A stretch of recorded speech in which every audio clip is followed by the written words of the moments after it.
What's going on, everybody? Welcome to the latest editions of Jets Latest, where we have the latest on the Jets, Jets. I'm your host, the spitting statistician Dane Martinez, and today, and for most of the week, we are looking at the Jets' kind of plan for 2025, given free agency and the draft for some high leverage positions that they're going to need to attack. And today, we talk about the Jets' plan at the tight end position, where Tyler Conklin was pretty good. I mean, he's 30 years old. He was contract for 6.7 million, which was really one of the higher salaries at tight end among the free agents from last year, but he delivered. I mean, 51 catches, were fourth most on the team, 449 yards, were fifth best on the team, and he did score 4 touchdowns, but he is a free agent, and so the question is, do they bring him back or do they explore other options? Now, the first thing you have to look at is the cap space for the Jets. And like I said, the Jets will have almost $24 million in cap space, but that's in the bottom half of the league. That is 20th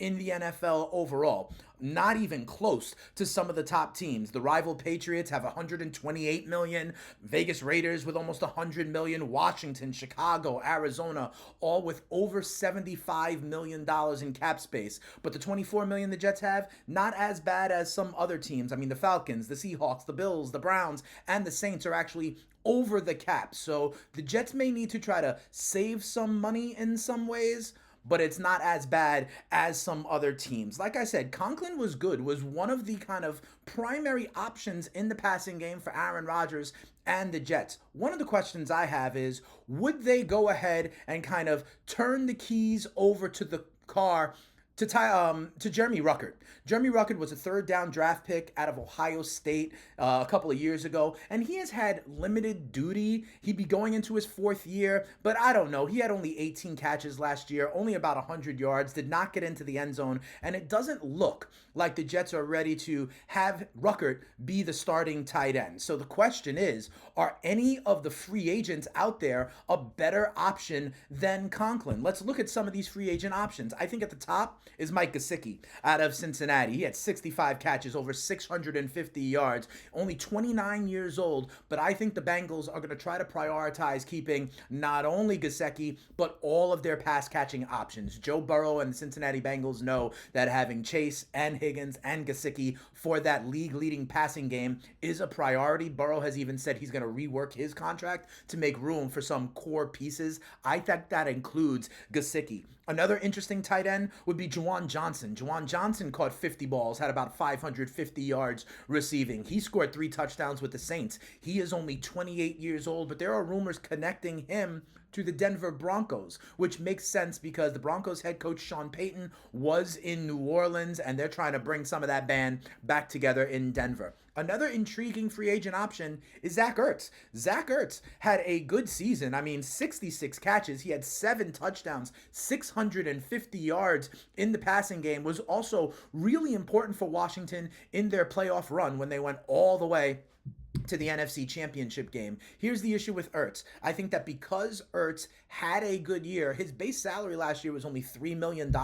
He reached a lot of his contract incentives. You may have saw that at the end of the year. He was one of those guys that really reached some of those contract incentives in the last few weeks of the season, and there was talk about it. I actually think Zach Ertz is going to command more in the free agent market this year. But here's the deal.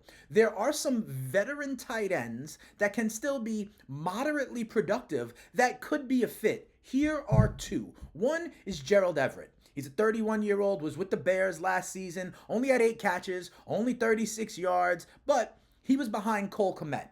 If you put him, remember, he was with the Rams before that and was a viable option in the passing game. I think he may be able to be had because he is older, like I said, 31 years older, same age, or 1 year older than Conklin, and has a history of being able to produce. He may command less than Conklin on the open market. He could be an option. Another one, and this could take away from a rival in New England, would be Austin Hooper. Austin Hooper is about 30 years old as well. Austin Hooper caught 45 balls last year. He is a pass-catching tight end. And New England, they had 2 tight ends. Remember, they had Hooper and they had Hunter Henry. And Henry was really kind of that lead tight end. New England, with a new regime, I think they are going to add wide receivers, even further compromising the need for Austin Hooper. in the pass game, Austin Hooper could also be a veteran tight end for them to target. The other way the Jets can go about this is in the draft. And we have talked about this before. I said in my draft kind of preview of what the Jets could do in the first round,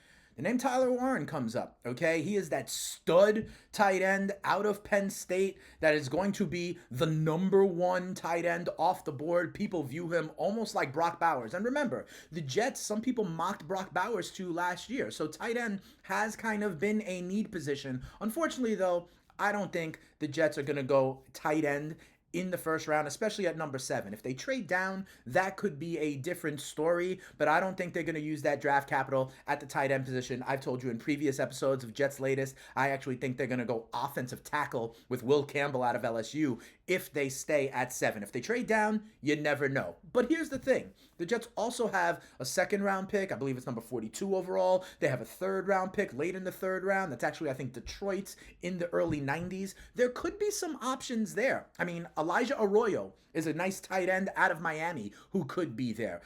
Mason Taylor out of LSU is a tight end who could be there. Another name to note out of Texas is Gunnar Helm, who could be a tight end that is out there. However, here's the deal.